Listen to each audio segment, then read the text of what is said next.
Assalamualaikum warahmatullahi wabarakatuh. Saya Nur Arina Syahira binti Sakaria dari PAI 3 Rendah akan membentangkan tentang refleksi pertengahan praktikum dalam video ini. Pembentangan ini merangkumi beberapa elemen, antaranya pengenalan, pengetahuan dan kemahiran sedia ada yang diaplikasikan, pengetahuan dan kemahiran baru yang diperoleh, ilmu binaan dan inovasi yang dihasilkan, komen dan reaksi terhadap pengalaman mengajar di sekolah dan seterusnya cadangan penambahbaikan proses pengajaran dan pembelajaran PDP. Kita pergi yang pertama iaitu pengenalan. Sebagai pengenalan, saya menjalankan praktikum di Sekolah Agama Bandar Pemas Jaya, Masai Johor dalam bidang teras pendidikan Islam. Sepanjang praktikum ini, saya berada di bawah seliaan Encik Aimi Syahrin bin Jaiz, pensyarah IPG KPM. Guru pembimbing saya di sekolah ialah Encik Muhammad Rizwan bin Osman. Saya mengajar sebanyak 8 masa dalam seminggu yang merangkumi 4 mata pelajaran iaitu akhlak, hafazan, ibadat, tajwid. Keempat-empat mata pelajaran ini merangkumi 2 masa dalam seminggu.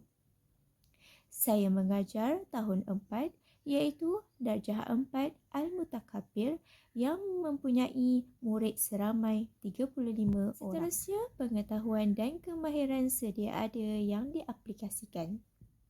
Semasa di IPG, saya telah belajar tentang pembinaan RPH, strategi dan kaedah pengajaran dan pembelajaran, teori berkaitan pengajaran dan pembelajaran dan seterusnya konsep pembelajaran abad ke-21. Justru, saya perlu mengamalkan ilmu dan teori yang telah saya belajar di IPG secara praktikal sepanjang praktikum ini di sekolah. Seperti yang diketahui, semua guru perlu menyediakan rancangan pengajaran harian RPH pada setiap hari. Oleh itu, pembinaan RPH telah saya belajar di IPG dalam subjek EDUP 2093 Pedagogi yang merangkumi pembelajaran tentang set induksi, langkah-langkah dan penutup. Oleh itu, sepanjang saya praktikum, saya membuat RPH yang merangkumi set induksi, langkah-langkah dan penutup yang bersesuaian mengikut subjek ataupun tajuk yang ingin dipelajari. Seterusnya, strategi dan kaedah pengajaran dan pembelajaran yang saya aplikasikan sepanjang praktikum di sekolah. Saya telah belajar tentang strategi dan kaedah pengajaran dan pembelajaran dalam subjek EDUP 2093 Pedagogi di IPG. Oleh itu, antara strategi yang telah saya laksanakan dalam pengajaran saya iaitu yang pertama, strategi berpusatkan guru, di mana guru memberi penerangan dan murid mendengar penerangan guru. Guru bertindak sebagai penyampai utama. Kebanyakan saya melaksanakan strategi ini dalam menerangkan pengertian dan hukum sesuatu tajuk supaya murid lebih jelas. Seterusnya, strategi yang kedua ialah strategi berpusatkan murid, di mana murid terlibat aktif dalam proses pengajaran dan pembelajaran di dalam bilik darjah. Guru pula bertindak sebagai fasilitator ataupun pembimbing.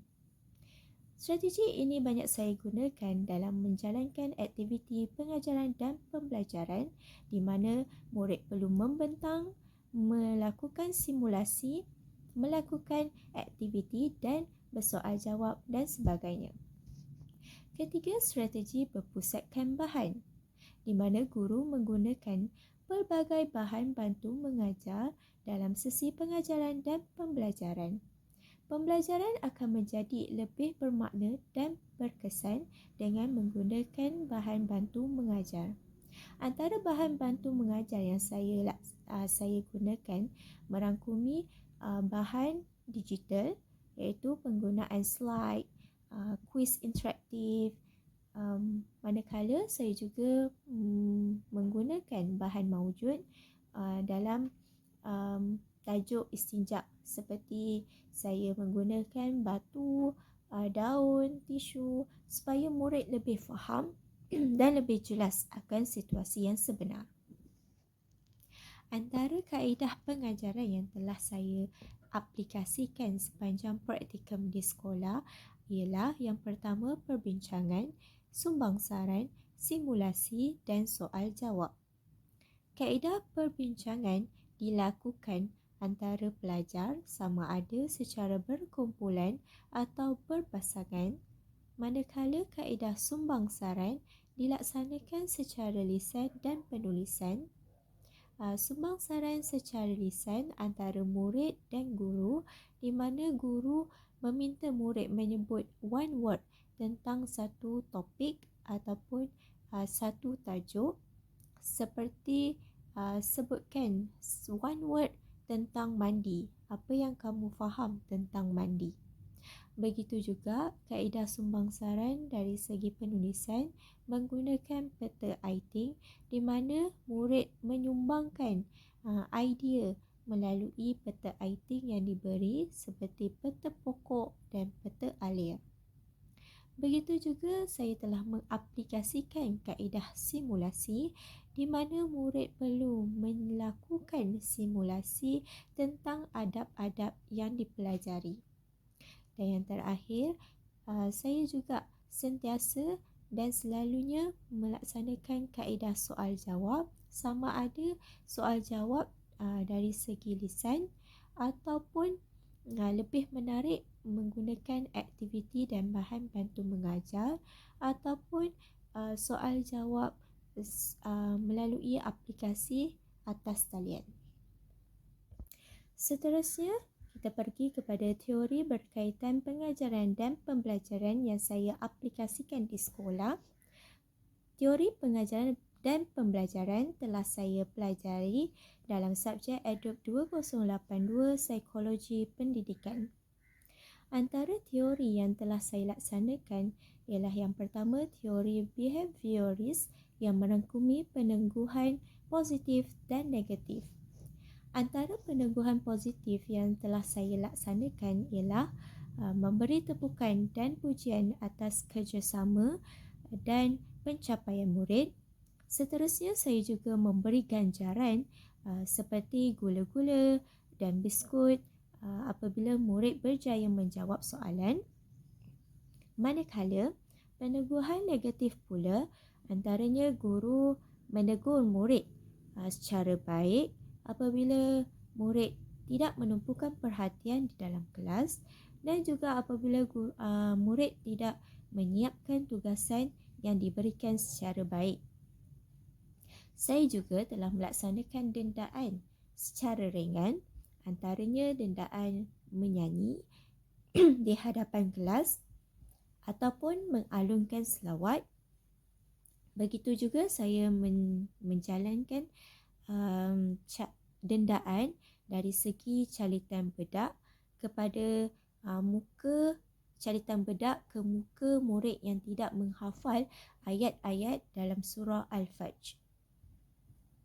Seterusnya, teori pengajaran dan pembelajaran iaitu teori kognitif, di mana pengetahuan sedia ada murid diguna pakai dan disesuaikan dengan pembelajaran yang baru.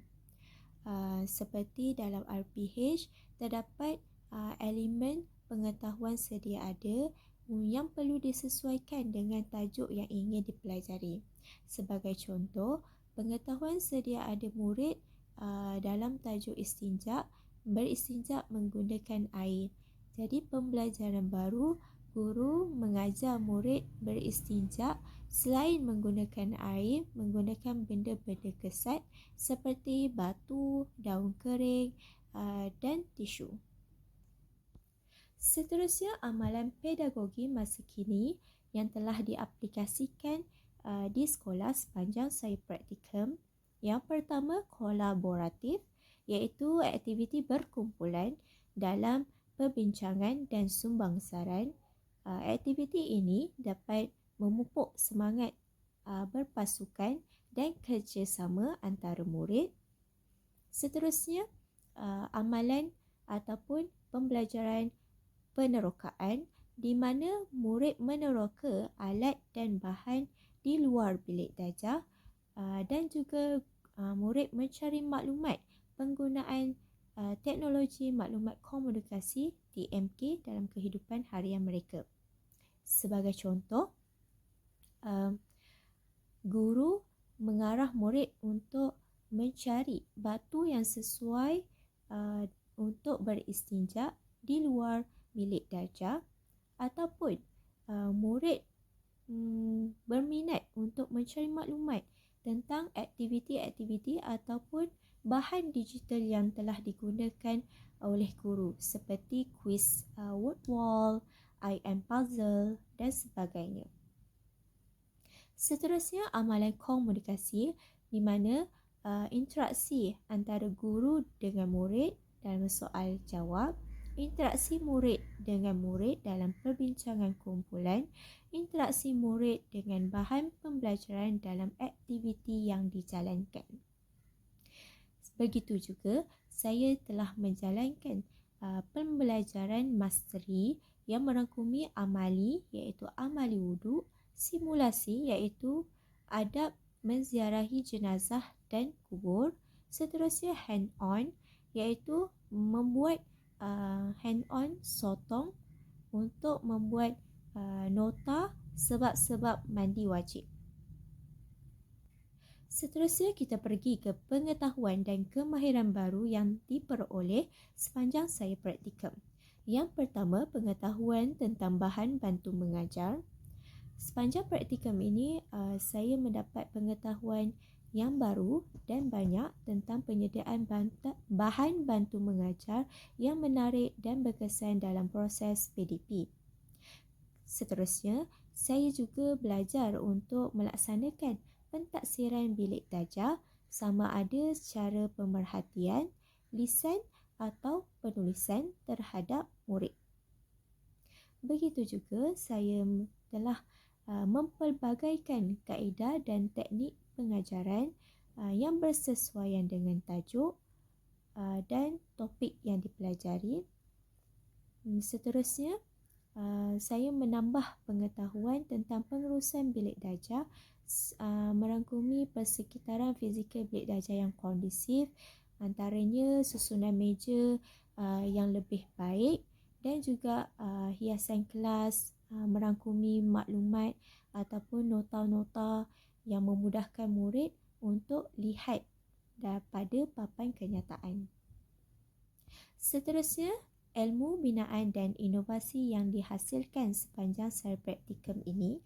Dalam bidang teknologi maklumat dan komunikasi, saya telah melaksanakan beberapa inovasi, antaranya slide interaktif daripada PowerPoint interaktif, kemudian Wheels of Name untuk memilih murid dalam melaksanakan aktiviti ataupun menjawab soalan berbanding panggil murid secara awak.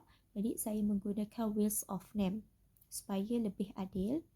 Begitu juga saya telah melaksanakan kuis atas talian yang lebih menarik seperti menggunakan aplikasi word wall ataupun aplikasi dalam tablet, I am puzzle dan sebagainya.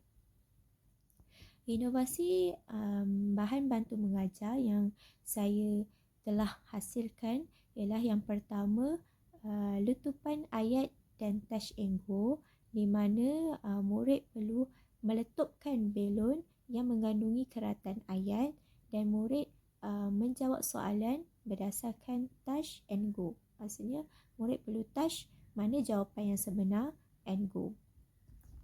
Yang kedua, inovasi yang telah saya hasilkan ialah bahan bantu mengajar mix and match dan puzzle, di mana saya menyediakan sampul yang pelbagai dan bercampur-campur maklumatnya ataupun gambarnya. Murid perlu mencari padanan gambar dan perkataan yang betul dan menghasilkan puzzle daripada keratan gambar dan ayat ataupun perkataan yang dicari. Seterusnya kita pergi kepada komen dan reaksi terhadap pengalaman mengajar di sekolah sepanjang saya praktikum. Yang pertama daripada pentadbir dan guru pembimbing. Alhamdulillah, pentadbir sekolah dan guru pembimbing saya sentiasa memberikan motivasi serta membina keyakinan diri untuk memberi semangat kepada saya untuk menjadi guru yang terbaik. Seterusnya, pihak pentadbir dan guru pembimbing juga banyak memudahkan urusan saya sepanjang saya menjalankan praktikum di sekolah ini. Dari aspek murid-murid 4 Al-Mutakabir, Alhamdulillah semua murid, keseluruhan murid sentiasa memberi kerjasama yang baik terhadap aktiviti-aktiviti yang saya jalankan. Murid mendengar arahan dan dapat menjalankan aktiviti yang saya rancang dengan baik. Begitu juga murid terlibat secara aktif dan seronok dalam aktiviti pembelajaran yang dijalankan. Setiap hari murid akan bertanya, masuk je kelas, murid akan bertanya apa aktiviti hari ini dan berasa tidak sabar untuk menyertai ataupun menjalankan aktiviti yang saya cadangkan, saya rancangkan. Namun begitu, terdapat juga penglibatan murid yang tidak menyeluruh apabila terdapat murid yang masih lemah dan kurang mahir dalam pembacaan Jawi dan Al-Quran. Jadi murid yang masih lemah ini susah ataupun mengalami kesukaran untuk menyertai aktiviti dan soalan aktiviti dan aktiviti dan inilah kuis yang dijalankan. Namun saya tetap memberi mereka semangat untuk cuba menjawab dan belajar daripada kesilapan. Dari aspek kendiri pula, dari segi kekuatan, saya dapat mengaplikasikan teknologi maklumat dan komunikasi semasa pengajaran dan pembelajaran. Walaupun kemudahannya terhad, tapi saya cuba menggunakan TMK dalam kelas. Seterusnya, saya dapat mempelbagaikan aktiviti pengajaran dan pembelajaran seperti bahan maujud, bahan digital dan sebagainya. Begitu juga saya sentiasa mencari idea untuk pengajaran dan pembelajaran melalui pembincangan antara rakan IPG ataupun rakan sekerja. Begitu juga dengan bantuan guru pembimbing dan juga saya meneroka maklumat melalui internet, seperti saya dapatkan maklumat daripada TikTok dan YouTube. Manakala dari segi kelemahan pula, saya mengalami masalah dalam pengurusan masa.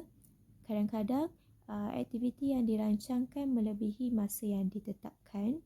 Seterusnya, kawalan bilik darjah kerana murid terlalu ramai dan kawalan bilik darjah mungkin sukar, tapi saya dapat atasi dengan penggunaan mikrofon dan pembesar suara supaya murid lebih mendengar arahan. Seterusnya, saya juga menyusun meja dengan lebih baik dan teratur supaya saya dapat melihat semua murid secara baik. Begitu juga seperti yang saya kata tadi, kemudahan TMK di sekolah saya adalah terhad, tetapi saya mencuba juga untuk menggunakan TMK dengan baik dan secara bergilir dengan guru-guru yang lain. Seterusnya, cadangan penambahbaikan proses pengajaran dan pembelajaran. Yang pertama, cadangan penambahbaikan, saya perlu menggunakan intonasi suara yang ditambah baik supaya dapat menarik tumpuan murid. Sebab kadang-kadang murid tidak dengar ataupun murid kurang menarik dengan intonasi yang digunakan. Jadi sekarang saya menambah baik dengan penggunaan mikrofon dan pembesar suara. Seterusnya, saya bercadang untuk merujuk lebih banyak perkongsian idea yang menarik bagi pelaksanaan set induksi dan aktiviti-aktiviti sepanjang PDP. InsyaAllah saya akan belajar ataupun mengambil idea, berkongsi idea dengan rakan-rakan yang lain, ataupun saya mencari lebih banyak maklumat dan sumber dari internet. Seterusnya, cadangan penambahbaikan dalam memanfaatkan penggunaan digital dan pengajaran berasaskan TMK dengan lebih kerap. Saya bercadang untuk melaksanakan ataupun menggunakan TMK dengan lebih kerap, mengikut mata pelajaran yang sesuai, yang lebih baik digunakan TMK dalam pengajarannya. Dan yang terakhir, cadangan penambahbaikan dalam mempelbagaikan kaedah dan teknik pengajaran yang sesuai, terutamanya bagi mata pelajaran hafazan. Mata pelajaran hafazan saya dapati susah untuk mempelbagaikan kaedah dan teknik sebab murid masa yang terhad, jadi nak buat aktiviti hafazan yang menarik ni mengambil masa.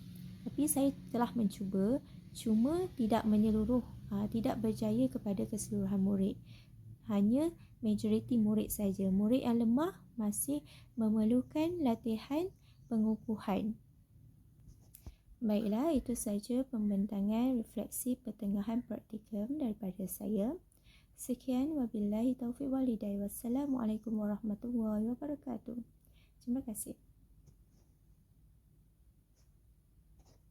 Baiklah, itu saja pembentangan refleksi pertengahan praktikum daripada saya. Sekian, terima kasih. Wabillahi taufiq wal hidayah. Wassalamualaikum warahmatullahi wabarakatuh.